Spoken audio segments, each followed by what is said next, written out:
Lisandro Martinez is the system reset Manchester United have been desperately waiting for. From the start in training and stuff, I could see his qualities.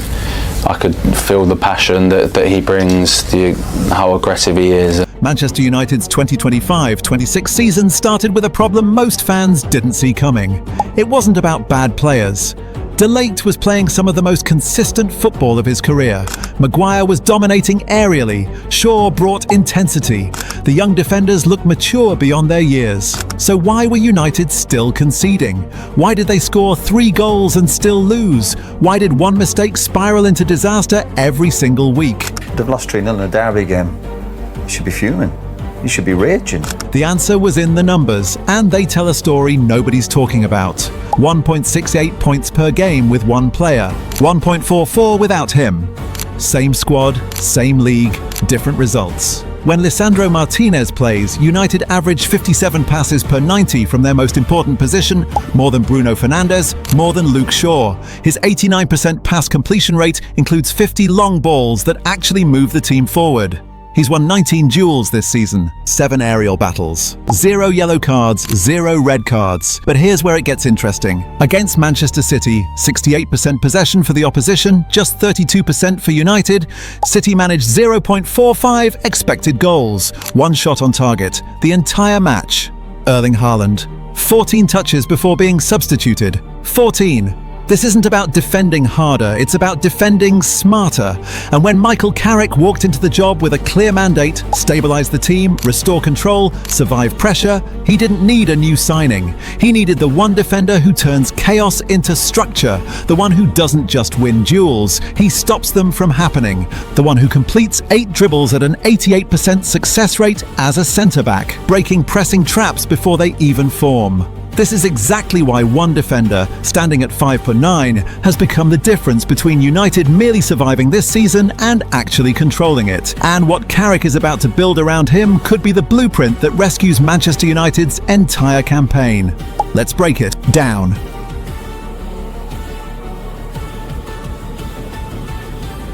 I can feel the fire. Manchester United's season didn't start with bad players, it started with a missing piece. Here's what actually happened. Lisandro Martinez wasn't just out for a couple of weeks. Back in early June 2025, Sky Sports reported he was still working through an individual recovery program after tearing his ACL in February. United weren't rushing him back, they wanted him fully ready, not just match fit. So yeah, they started the season without their defensive anchor, and that mattered more than most people realised. Look, it's tempting to watch United concede and blame the defenders. Fans certainly did. But if you actually watched this team week in, week out, you'd know that's not the full story. Because here's the thing, United's defenders were pretty damn good this season. Matthijs de Ligt, before his injury, he was one of their most consistent players, composed on the ball, winning his battles, reliable every week. Harry Maguire, who's taken stick for years, actually had one of his better seasons, dominating in the air and organising the line. Luke Shaw brought his usual intensity when fit, and the younger lads, Lenny Yoro and Aiden Heaven, looked way more mature than they had any right to be. On paper, this wasn't a weak defence at all. So why did teams still carve through them like butter sometimes? That's where things get interesting. Ruben Amorim's system asks a lot from his defenders. They're not just there to stop attacks, they're expected to build the game from the back, push high up the pitch, and commit bodies forward early. When it clicks, it's beautiful. United pin teams in their own half and control everything. But here's the catch. When just one pass goes astray, or when the press arrives half a second faster than expected, everything falls apart. Suddenly it's not a gradual transition, it's chaos. One loose pass in midfield, one heavy touch near the halfway line, and boom! Your defenders are sprinting back toward their own goal, trying to cover acres of space instead of marking players. This isn't about defenders losing one-on-ones, it's about being forced into impossible situations over and over again. All season long, the pattern was there if you looked for it. United would control a game, Create chances, look comfortable, then one turnover would flip everything. The midfield protection would vanish, leaving defenders stranded, either step out aggressively and risk getting beaten, or drop deep and give up the territory they'd worked to gain. They lost games they didn't deserve to lose, not because they were outplayed, but because they got caught in bad transitions. The Carabao Cup exit was brutal. Lower league opposition pressed fearlessly, knowing that any mistake could lead to a clear chance. United got dragged into an open, chaotic match, exactly the kind that favours the underdog, not the team trying to control possession. It wasn't bad luck, it was the system breaking under pressure. What made this season so frustrating was watching defenders make smart decisions in terrible situations. Centre-backs stepping out to intercept? They had no choice. Full-backs tucking inside? The wide areas were already exposed. Last-ditch tackles and recovery runs? Constantly. The stats didn't always show it, but United's defenders spent the season dealing with high-quality chances created by their own turnovers. That's exhausting. That's unsustainable. That's how you end up with matches where United score 3 and concede 4. Not because they can't defend, but because the game never slows down enough for them to breathe. So when people say United need Lisandro Martinez back, they're not disrespecting De Ligt, Maguire, Shaw, or the young guys. They're recognizing that this system needs a very specific type of defender to work properly. Someone who sees danger before it develops. Someone comfortable stepping into midfield to shut down threats early. A leader who can organize on the move. And crucially, a player calm enough to stop one mistake from spiraling into panic. United spent most of the season without that player. And you could see it in every cup exit, every narrow loss, every game that unraveled after a single error. When Martinez finally came back, it wasn't just adding another defender to the squad, it was restoring the control valve the system had been missing all along. And that's when things really changed. Manchester United's defensive problems in 2025-26. They weren't just about individual errors, they were about what the system demanded and how little room that left for mistakes when defenders had to cover huge spaces, reset after losing the ball, and still play out from the back under intense pressure. That's why Lisandro Martinez matters in a way most defenders don't, because Martinez doesn't only defend your box, he defends the ideas of your team, how you build attacks, how you compress the pitch, how you kill counter-attacks before they turn into emergencies, and the moment he was properly back, you could see the difference. He returned to full training in late October 2025 after the knee injury that had sidelined him since early February. Once he started featuring again in the Premier League, United's form told its own story. 4 wins, 5 draws, and 1 defeat in his first 10 league appearances. Now you might think that's just a small sample, but zoom out and the pattern holds. Since 2022-23, United averaged 1.68 points per game with Martinez in the team. Without him, that drops to 1.44. And it's not just about winning. They score more and concede less when he plays. Same number of matches, clearer results. That's not vibes or sentiment. That's structural impact. Think about what United have had this season. Defenders who can win tackles. Defenders who can block shots. Defenders who compete physically. What they haven't consistently had is a left-sided centre-back who can receive the ball under pressure, open his body, and play it forward early before the opposition press can suffocate the pitch. The numbers back this up. Martinez leads United's passes this season at nearly 57 passes per 90 minutes in the league, ahead of even Bruno Fernandes and Luke Shaw. And that matters because in United's worst moments, you could see the same painful cycle play out. Pressure arrives, the pass goes sideways, someone panics and clears it long, they lose the second ball, and suddenly the opponent is attacking again. Martinez breaks that cycle, not with flashy dribbles or risky passes, just by moving the ball to the next area on time, with purpose. So when people say he improves the back line, what they really mean is this. He reduces how often the back line has to defend the same attack twice in 60 seconds. But it goes deeper than just passing. Martinez doesn't sit back and wait for danger to arrive. He's a front foot defender who reads the game early and commits to the challenge. When it works, and it usually does, the opposition don't feel like they're being tackled. They feel like the game is being closed down around them before they can even get started. The Manchester derby against City was the perfect example. United didn't win win that match by dominating possession. City had the ball, 68% of it in fact. United had 32%. But here's the thing, City only managed 0.45 expected goals and just one shot on target the entire match. And the most telling stat? Erling Haaland finished with just 14 touches before being substituted. 14 touches against Manchester United at home. That's what elite centre-back play looks like against an elite striker. Not just winning individual battles, but preventing the game from ever becoming the battle your opponent wants. There's a psychological element to this too, and it's impossible to ignore. United's defenders this season, Delete, Maguire, Shaw, Heaven, Euro, have all had strong periods. In many matches, they weren't the problem. The problem was what happened when the system got stretched. One moment of bad spacing, one late recovery run, one counter-attack the midfield couldn't slow down, and suddenly the back line is defending a 3v3 foot race toward their own goal. Martinez changes the emotional temperature in those moments. He steps in early, he talks constantly, he pushes the defensive line up, he makes the first intervention so the whole team doesn't start backing off 5 meters at a time out of fear. And that's exactly why the old "he's too small" narrative always missed the point entirely. The question was never about his height, it was about whether he could handle the Premier League's physical chaos, the pace, the aggression. What City showed, what the numbers show, is that he doesn't just survive it, he controls it. United don't need Martinez to be perfect every single week. They need him to be what he naturally is. The organiser who keeps the distances tight between defenders, the aggressive reader who cuts out danger before it develops, and the passer who stops the team from constantly scrambling for second balls. Because when he plays, the entire team gets a clearer identity. Defend on the front foot, build forward with purpose, reduce the chaos. And if you want to understand why that could genuinely rescue United's season, well, that's where the story really gets interesting. Michael Carrick walked into the job with a clear problem to solve. United have had enough defenders who can fight. What they've lacked, especially in the toughest stretches of 2025-26, is a defender who can control the rhythm of a match from the back. Someone who reduces chaos through the decisions he makes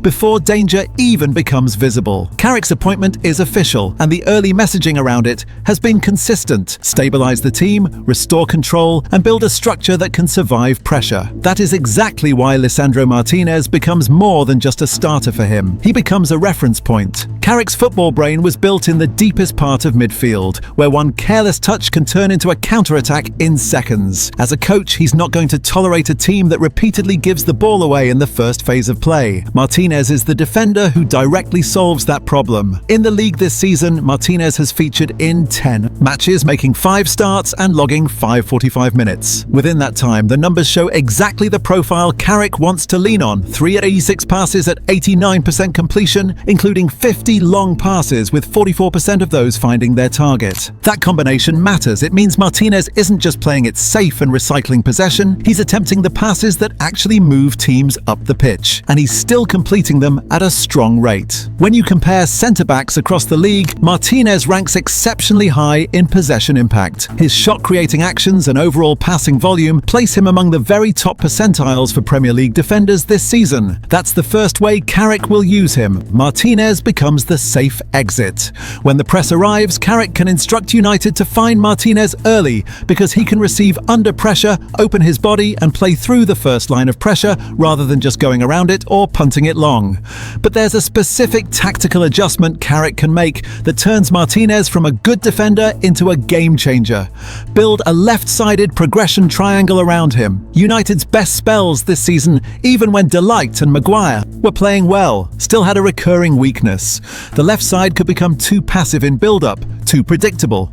Carrick can fix that by turning Martinez into the left-sided organiser of a 3-man pattern. Martinez at left centre-back, the left-back or wing-back positioned high and wide or underlapping, and a left-sided midfielder or number 8 operating between the lines. Now, Martinez being left-footed sounds basic, almost trivial, but it changes everything about the angles available. It naturally opens up the passing lane into the inside channel, exactly where Carrick will want United to find their midfielders earlier and cleaner. And this is where Martinez's actions become specific and repeatable. There's the inside punch, a firm vertical pass into the number 8's feet that breaks the press before it can properly set. There's the slip down the line, a disguised pass into the fullback's run when the opposition winger jumps inside to press. And there's the diagonal release. When the opposition shifts to trap United on the left, Martinez has the range to switch play early, turning pressure into space on the far side. Carrick can build a game model where United's possession isn't safe by going sideways, but safe by progressing quickly into the right zones. That's a massive shift in mentality. Now for the defensive side of things and how Martinez turns exposed into in control.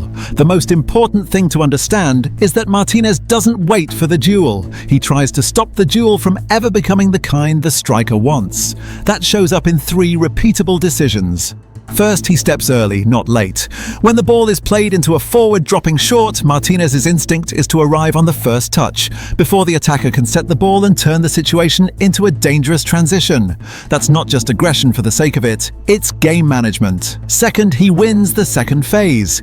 Even when he can't win the first contact cleanly, Martinez is built for the follow-up. This season he's won 19 duels and 7 aerial duels. But here's what really matters: 0 yellow cards and 0 red cards. That suggests controlled aggression, winning contests without turning every moment into a foul cycle that disrupts the team's rhythm. Third, he defends diagonally. A lot of United's exposure this season has come from diagonal balls into the channels after turnovers. One pass into the space outside the centre-back and suddenly the whole defensive line is retreating in chaos. Martinez's best defensive habit is that he closes the inside lane first, then forces play toward the touchline where help can arrive. That reduces those clean break moments that have made United feel so fragile. But there's another layer to why Carrick will trust him, and it's not just about defensive moments. This season, Martinez has completed 8 dribbles at an 88% success rate. That's rare for a centre-back, and it's extremely useful in Carrick's hands. Because sometimes the correct action isn't a pass. Sometimes the press is set up specifically to block your first 2 passing options, and the only way to progress is for the centre-back to carry the ball forward into midfield, forcing an opponent to step out and opening a lane behind them.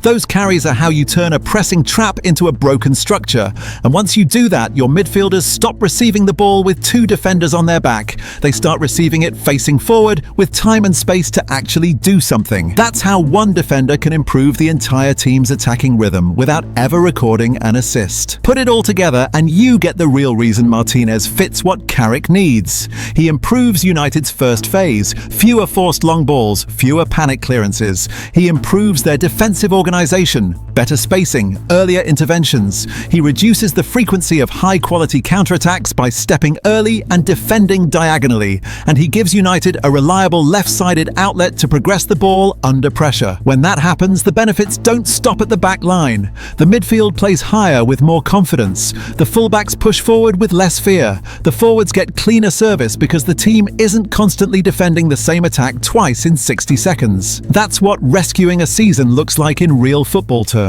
Not a miracle run or some dramatic transformation overnight, just a team that finally stops beating itself. Manchester United do not need a miracle to turn this season around, they need clarity. What this entire breakdown shows is that United's biggest issue in 2025-26 has never been a lack of talent. It has been a lack of control. Control of space, control of tempo, control of those moments when a game threatens to spiral. That is where Lisandro Martinez changes everything. Carrick's vision is not chaos football. It is structure, calm decision-making, and controlling games from deep. Martinez fits that vision perfectly, not because of his size or reputation, but because of his actions, stepping early, choosing the right pass, managing duels intelligently, and organizing the line when pressure arrives. This season has already shown what happens when United lack that presence. Good defenders are left exposed. Strong performances still end in dropped points. One loose pass turns into a decisive moment. Martinez reduces those moments. That is why his return feels bigger than just getting another centre-back fit. For Manchester United, it represents a shift from firefighting to planning, from reacting to games to shaping them. If United are going to stabilise their season, push forward and build something coherent under Carrick, this is where it starts. Not with a new signing, not with a tactical overhaul, but with a defender who makes everyone else better simply by being on the pitch. This isn't about hype, it's about control. goal. And with Lisandro Martinez back, Manchester United finally have a foundation they can build on again.